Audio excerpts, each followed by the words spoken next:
Alright, here we go. We're starting this. I know this will get a lot of hate, and yes, I deserve it. I am not looking for any validation or forgiveness. I know I am a piece of human trash. I just need to get this out. I have a brother who is 2 years older than me. He has suffered from a condition since birth that forces him to be in a wheelchair anytime he is out of bed. And he cannot use his arms that well either. We used to have a great relationship until I turned 11, and I really started resenting the amount of attention he took from my parents and how much stress he put them under. I had to come. Apparently, I used to do things for attention. In my head, I didn't do it for attention, but apparently I did. I was a bad kid. Constantly for help attention. Him, change him, not to me. I was just him. doing things. I hated it. There was a few years in his life when he's so mean to my parents, and it really made me resent him more. I realize now that I had no right to judge him, and I will never know how difficult life is for him. I stopped hanging out with him and made more friends at school. I would tell my family all the fun I was having at school during dinner to make him feel bad. I started barely talking to him or acknowledge his presence. He would get frustrated to the point of tears to get my attention. It started escalating 2 years ago, when I would purposely turn off the Wi-Fi and unplug the TV every time we had to leave the house so my brother could do nothing but sit in his wheelchair. Wow! I would purposely delete his favorite saved shows on the DVR. I would make fun of his speech, push things just out of his reach. Yeah, you're I would act disgusted when I had to change or bathe him. It always made him feel bad, and he would apologize. Oh my God. I made my own brother apologize for taking a dump. What the hell is wrong with me? But my saint of a brother never told my parents, and he never let me have it. 3 weeks ago, he was trying to talk to me non-stop, and I was just ignoring him. I got annoyed and wheeled him against his wishes to the backyard and placed him under an umbrella and went back inside. I fell asleep and realized I left him out there for 3 hours. When I went to bring him back inside, he was in tears and wouldn't look at me. He was humiliated. I have always felt guilty about how I treated my brother all these years, but my anger towards him overpowered it. But seeing that look on his face affected me in a way that was different from before. I stopped all the bullying after that day. I couldn't even look him in the face. I was so ashamed. Last Sunday my brother told me he was glad I was his brother and friend. I couldn't even respond. I went to my room and cried. I'm crying again, typing this all out. When did I become an evil trash human being? Hell. I'm 17 and he's 19 now. I know there is nothing I can do to make up for the past 6 years. My brother will be returning with my mom from a specialist appointment tonight. I'm going to apologize to him and beg for his forgiveness. And you judge him for taking a shit. I want to start being a decent brother to him again. I am a healthy guy with no issues who chose to bully his only brother for something that wasn't even his fault. I am so ashamed of myself. Like, make fun of fat niggas. Fat niggas. Shit, skinny niggas get it too. You not exempt because you skinny. The fat niggas get it. You get it too. Fuck you. Fat nose, little ear, fat foot, anything. My son beat up another boy, and I'm so proud of. Well, not the things you can't change. I don't give a fuck. Do that, do you? So my son was being bullied pretty badly at school. People would make fun of his accent, use racial slurs towards him, throw open milk cartons at him at lunch, start rumors about him. They put his book bag in the toilet once, and a bunch of messed up things kids do to each other. My son had told on the main perpetrator to me, and his mother and I went to the school and told them about my concerns, and the school gave him a stern talking to, which only stopped him for a few weeks, and then he continued to bully my son. So I went to the school and complained again, and the administration had told me that they spoke to the kid and he had told them that he was just joking and he didn't mean any of the stuff he was saying, and that they were actually friends. Anyway, the assistant principal told me that boys will be boys and that it was not out of the ordinary for boys to make fun of each other. But since the kid had admitted to doing it, they gave him in-school suspension, which is essentially a slap on the wrist. So after that I realized that nothing was going to happen if I kept running back to the administration every time my son came home crying. So I took matters into my own hands. Put hands on that nigga. Now I'm going to tell you something about me. In my home country I was an amateur boxer, but due to the financial situation I was in, my mother did not want me to box. She wanted me to work and study, so I cut a deal with her. If I made that to the Olympics I would go pro after. But if I failed, I would stop and work and go to university. Anyway, I failed and stopped boxing and got a job and finished my studies. Okay, so what I did was teaching my son how to fight. Every day after I get home from work for the past 9 months, I take him to the local boxing gym and taught him how to hit the bag, throw combinations, taught him about footwork and movement, how to work the speed bag, how to dodge, hit the pads, and everything else I knew from my old days as a boxer. It worked wonders for my son. Not only did he become physically stronger, He also became mentally strong. He stopped coming home crying. He started to make friends and it had a real positive effect on him. When I would ask him if he was still getting bullied, he said it didn't bother him what people he didn't care about said about him, so I figured that was the end of the bully problem. I was wrong. 2 weeks ago I get a call from school that my son had gotten into a fight and that I had to go pick him up because he and the other boy were both suspended for 5 days for fighting. When I go to pick my son up, he is covered in blood, which was alarming at first. But then he told me that it was not his blood, it was the other boy. The one who put his bag in the toilet kept walking up to him and using racial insults towards him. And my son told him if he didn't stop he was going to beat him up, and he kept his promise. Turns out my son broke the other kid's nose, busted his lip and hit the other kid's eye and it had swollen shut. My son has some bruises on his face but nothing compared to the other kid. Now my son has been getting yelled at a lot by his mother. She made him write an apology letter to the boy. Bro, this is what moms do. Like, stop, bro. What are you talking about? Making him write an apology letter. They're putting your son's bag in the fucking toilet. What are you talking about? An apology letter? They've been bullying this nigga every day. He retaliate. He get his revenge. Oh my god, write an apology letter. Boy, yeah. The boy's parents, to the principal, to the teacher, to the security guard who broke it up, and she is really mad at me and blames me for this because I taught him how to fight. He did nothing wrong. But I honestly could not be more proud of him. She want her son to get ran over like she be doing. Like, he's getting whatever he wants for Christmas from me. I'm purposely trying not to get my wife pregnant. Good. I'm in my later 20s. My wife is still in her early 20s. We currently have no kids, 2 dogs, and have been married for only 7 months. My initial plan was to be married for 2 years and get established in our jobs, which are fairly new, then start trying for kids. I really do want them and I've expressed my concern to her, but she doesn't want to hear any of it. This person got pregnant. This person is due anytime. Her friends from high school / college aren't having kids, etc. She wants a baby. We dated for a total of 3 years before we got married. The first 2 were a sex-filled romp. My wife is a freak in bed and she sure showed it. After we got engaged, it slowed down a bit and she wasn't as freaky, but it was still satisfying. Now that we're married, she doesn't want anything. She locked your ass down. She locked your ass down. She ain't need to show unless we are trying. If I say, hey, wanna have sex, or even attempt foreplay, she brushes me off.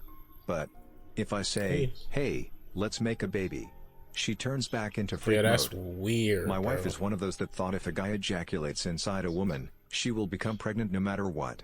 She didn't realize about ovulation and peak times and whatnot. So, after she learned about it, she asked me to download the Flow app and chart her cycles for her. Oh my god. I did, but manipulated the whole thing. When she thinks she's ovulating, she's not, and the chances of her getting pregnant are slim to none. Sometimes I'll tell her that her peak day highest chance of getting pregnant is coming up in a few days, so we should start early. We have crazy sex for 3 to 4 days in a row and then nothing while she's actually ovulating. I'm a bad person. I will eventually give her a baby. Just not anytime soon. Ain't nothing wrong with that. Not right now. I kicked a kid in his balls and he had to have one removed. This happened when I was... I kicked a nigga in his nuts too. Nigga tried to bully me. I just turned around, kicked him in his balls. He thought he was gonna play with me. Then his big brother hopped over a fence without touching it. He cleared that bitch. It was like 7 feet. Yeah, I hate. Around 7 or 8 years old. It was my first year in primary school and I had joined the school with some of my friends from the local feeder school in the area. One particular boy was a year older than us and was repeating the first year for some reason. He was of German descent, from a very well-to-do family and a lot bigger than the rest of us. Possibly because he was embarrassed at repeating the year, he was a bit of a bully. He often picked on me and some of my friends. I'm sure we probably escalated things at times too because I know he was teased for being German. So one day, standing outside class, I kicked him full whack in the balls. He buckled over, but I can't really remember much of what happened afterwards. He probably tucked tail and ran. I can't even say for sure whether he deserved to be kicked at the time or if I just thought I was getting him back for previous behavior. Anyway, he missed school for a few days after and I heard some kids saying he was in hospital. Soon after that I was called in to speak to a teacher who, as far as I remember, dressed me down and explained he had gone home and his testicle has swollen up to the size of a tennis ball and it had to be removed. I don't really remember getting into much trouble about it, but I do remember some of the other kids going on about it in banter. The details are hazy, but I felt so bad and I felt I was in so much trouble that I never ever told my parents about it. This was made worse as my dad and his dad had gone to school together. Only found this out after seeing my dad chatting to his dad at a rugby match that me and the kid were playing one Saturday about a year after. I was freaking out the whole time they were speaking and then started feeling guilty that my dad might have been seen as rude by his dad for not apologizing for my action.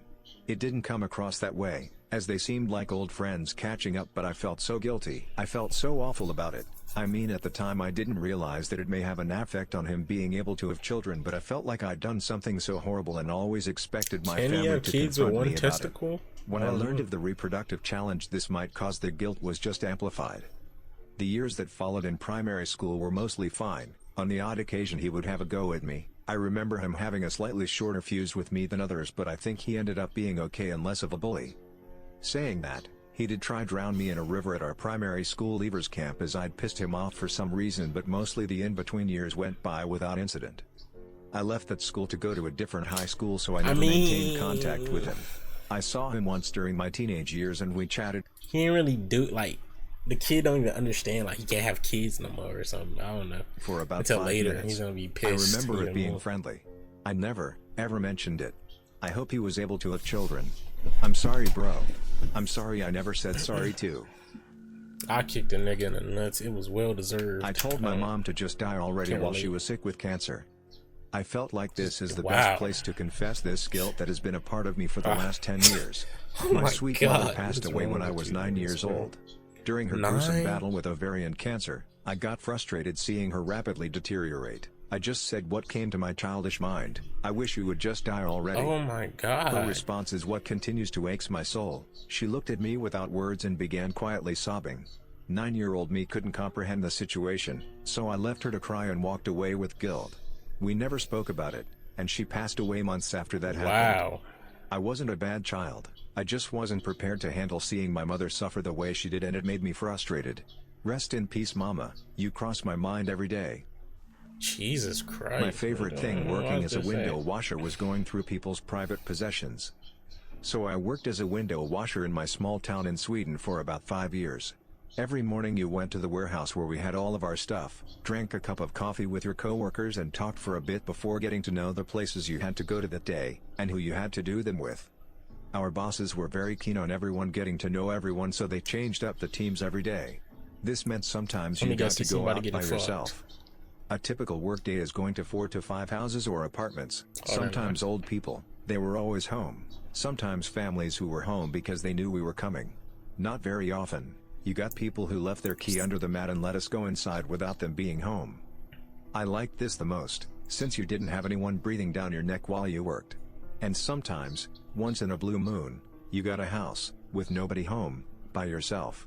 I don't know if there's something wrong with me, maybe. But to me it felt like I had struck gold, because I knew I would be able to walk around that house, by myself, checking out every inch of it. I usually started by doing my job super fast. Make sure I had some way of knowing if they got home. Usually I placed a ladder somewhere close to the door so if someone came home they had to move it. Then I got to work.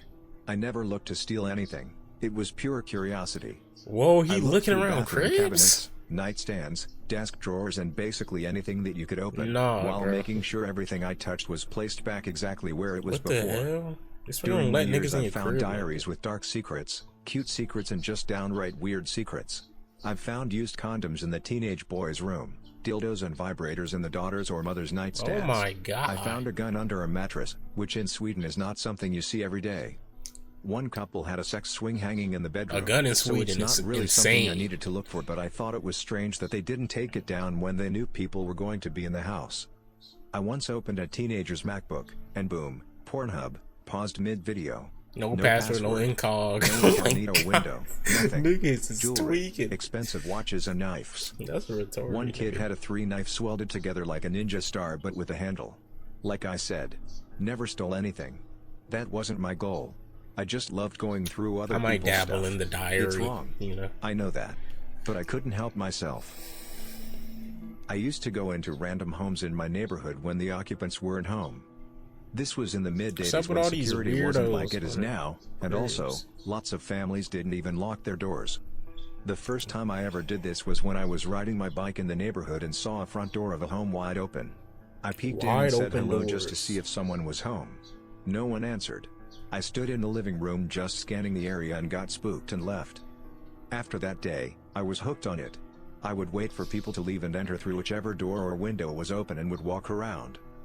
I never stole anything, but I did open drawers, closets, and went through personal belongings. I once found a wad of money rolled in up a sock. I took the money and sock and put it in the next drawer over. I felt like I needed to leave a mark, so I ended up moving dishes and cabinets. Like, I switched the cups with plates and moved utensil drawers to another spot in the kitchen. I did this in about 8 or 9 homes until people started talking and getting suspicious, and of course, people started locking their doors, including our family. I stopped after that. Someone did call the police, but nothing ever came of it since nothing was stolen. I haven't trespassed in anyone's home, but I do switch things around in other homes when I'm invited over. I abused my cousin for most of our childhood. There was yesterday they was talking about the same thing. Niggas just love going to people's houses. They're just weird. Not like sure how exactly to start this thing. Looking through everything. He was between the ages of 7 to 13. I was 3 years older. We would always play video games on my console together. I was very conceited and selfish and narcissistic back then, and every time he beat me at a video game I'd go crazy on him. We had a wired controller and I would always unplug it and just sling it everywhere on his body. He'd scream sorry and stuff and beg me to stop. I'd keep doing it. My cousins, bro, they treat me like this. They didn't swing a controller. My nigga, I couldn't even pick the game. I couldn't do nothing I wanted. Every single time. This lasted for years. I was a bad child. I wasn't beating my ass. I'm fighting always back, complaining, always making things about me, always being a cunt to my cousins when they did nothing to deserve it, and actually always were nice to me. For years this went on with him. He still came over, still played games with me, still spoke as if we were friends, and none of that ever happened. When he was about 8, we decided to go outside. We were at my house, and we had a trampoline in the front yard. We always jumped on it for fun and stuff, and being the bad person I was, I devised a plan. I found that there were a bunch of rocks underneath the trampoline, and told my cousin to check underneath and look at one that happened to be right in the center of the trampoline. And let me guess, you jumped on it? I told him to stay put and keep staring, while I hopped up in position. I centered myself on his head, and I jumped. He lose an eye? The full force of my weight just came crashing down on him and his head. He hit the ground hard. All I heard was a thud, and then a pained scream. Everybody in the house came running toward him, and I got scared. Not even for his sake. The only thing I was scared of was the idea of getting in trouble. I pulled him out from underneath and pretended to care about his well-being, when in reality I wanted this to all seem like an accident. I don't know everything else that happened after that. It all went by really fast. Don't tell me you gave him brain damage. A year after that, the abuse and everything finally stopped. He still came over and we still played games together. I remained calm this time, still getting slightly irritated but still managed. And by the time I turned 16 I remembered everything I did to him. It all came flooding back. I felt guilty, disgusted. That nigga got the message though. You got the message to his head. Sometimes you gotta get down like real nasty, real gritty. Sometimes tell them to get the message. He got the message and he fucking stopped. He learned his lesson. I still do. I don't think I will ever not being feel the bigger bad person about it. doesn't work all the time. I don't know why I was the way I was, and I can't make a single excuse for it. I was a horrible human being back then. Don't be the bigger person that's in sacrifice of your sanity. Fuck that is no excuse. I'm never going to let myself live this down. I only married my wife to get out of my parents' house. 20 years ago I married my wife. I was only 21 years old and only knew her for a few months. It was arranged. I have 7 other siblings and couldn't stand living in that house anymore. No privacy, having to give money to my parents. I was sick and tired of it all. We are Middle Eastern and I told my mom I was moving out. She said the only way I could move out was if I got... I thought families like that, they just love to have family around. I didn't know they made niggas pay to be in there. I thought it just wasn't family around. Because people in our culture just don't move out. So I asked this pretty Arabian girl I knew if she would marry me. We knew each other for a few months. She said yes. I didn't want to marry her, but I needed to desperately get away as I couldn't take it anymore. We struggled pretty badly and lived in a raggedy apartment that had a red problem, and we had to share a bad car. I don't regret it. I love my wife as much as someone who knew them for 10 years prior would. I pretend to be interested in middle-aged women during interviews and on the job. I noticed when I got in shape and dressed nicer, the older women began treating me much better at the woman will use it to get further. Why can't you? Office. Every interview I've gone on so far where the interviewer was a woman resulted in me being offered a job. I now purposely lock eyes with women during interviews because it makes them feel attractive even if they're not. I don't care about them and I continue this behavior even after getting the job. What I learned is women aren't really that different from men when in a position of authority. They like being around attractive people and will render undeserved preferential treatment. I've had married female attorneys, admin assistants look for excuses to touch me, and I encourage this behavior because I end up in higher paying positions or cushier environments when I do. Ain't nothing wrong with that. I'm aware this treatment just don't be surprised when you're gonna have to sleep with somebody as an ultimatum to keep your job, nigga. It will decline as I age, but I'll Somebody you don't want capitalize to. on it as long as Because you want to play games, okay, you want to get a prize, and it's not gonna be I one you can. like. I ended my ex-best friend's career, ruining her life. This was a few years ago. I used to be friends with this girl in college, we'll call her Jackie, and we're both pursuing our nursing degrees. We got along really well for a majority of the school year except towards the end. I began liking a boy, who she knew about, and then had sex with him anyway. Yep. We both talked about it and she understood how hurt I was and promised never to do something like that again. Friendship Fast done. forward to nearing our graduation, like 1 year later, another boy I had been seeing for a while who came to our place for a pre-party. We all left at the same time. Jackie and I shared an apartment, and then went to the party. Jackie left and so did the boy. I figured they were both going to campus together since we had apartments next to each other, and so I just stayed with the rest of my group. I came back, only to hear them having sex. I was devastated. Bro, do people, bro, don't they end up being gay or something, attracted to the other person when they do this? Like they'll sleep with anybody they want, or trying to get like some weird, or they're envious towards them. He was my boyfriend, and I finally thought I found the one. It was a few short months, yes, but still, he was so sweet and I thought he cared about me. I knew he did. He just hit that. I needed to get back at her for hurting me, and here is how I did. We both smoked marijuana, heavily. After graduation, I still was pretending to like her. We both moved back home, which ironically was close to each other, and began working at the same hospital as nurses, different units. Our hospital had a strict drug policy which forbid any drug use.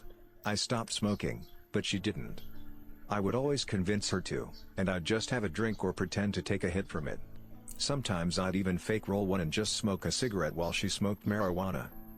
After about 2 months of me stopping marijuana, and her continuing, I left an anonymous note on my manager's desk saying Jackie is high now. You need to test her. She would never go to work high, just smoke a day before her shift. She was never ever inebriated while working. Well, about 1 hour later occupation health came and everyone, doctors, techs, unit clerk, cleaning staff, etc., was tested on the unit, to prevent any discrimination, and if you left, you would be breaking policy and risk termination. Jackie immediately texted me after freaking out in the break room that she needed to talk.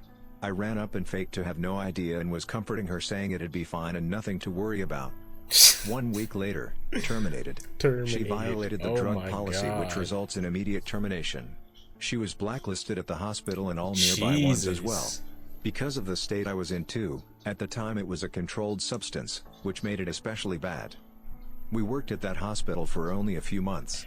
Now, she has only been able to work in a local office as a nurse and receptionist, making about 1/4 of what she could have been. No other job will hire her. Maybe one a few states away would, but I am not sure. Do I regret this? No, bro. Like, you could have found a different way. This one is extreme payback. I get it. But, like, this is a lifelong, like, Jesus Christ. Yes. I was a butthole and messed up. Bad. Will I ever tell her? Probably not. But is karma a witch? Certainly. That's not karma. That's just you doing it. I put water in my coworker's gas tank. Karma's like somebody hits you in the fucking face, and then somebody runs them over with a truck. And keyed his other car. My coworker is almost 10 years older than me, but he's one of those guys who, or somebody kicked him in the balls. You'd think they never left the frat life in college. He was always a prick and has horrible work ethic. Nobody likes him, but he's the only one who speaks a language that half of our customers speak, so he makes sales. I work a retail commission-based job. The company won't fire him despite my manager writing him up for lying to customers and just being a bad worker. It all came to a head when he started stealing my sales. To elaborate, if a customer comes in for something and we don't have it in stock, we can order it. If the customer comes to pick it up and the employee who placed the order is not present, the sale has to be put under your name. He not only stole my sales but would throw out my paperwork in hopes that I would forget I placed an order in the first place. I doxed him and found where he lives. I drove 30 minutes Doxed out in the the nigga middle of in the real night and life? opened his gas tank and filled it with 3 bottles of water. This car was an older beater car he would drive because he Niggas had a more doxed in luxurious car, IRL? 60K race car. Can't fuck with a nigga I that couldn't dox find on his video. luxury car. Fuck you. I'm sure he stores it in the garage. So during work hours I keyed his car over a period of a month, once a week. But not, Thanks you done for brought listening that to Radio Discord shit TTS Long IRL. Play. Hit the subscribe button and Hell activate the no. notification bell for more long videos. Hell no. Click the right box for a video about conspiracy theories. Let us know in the comments what the next long play video should be about. A lot of these was justified, bro. I'm not even mad at a lot of those. I'm not even mad. Like, I would have did the same in some of these. Especially the bully thing. Like, that mom was tweaking. But, you know, great video. Appreciate you. Radio TTS, man. I love you.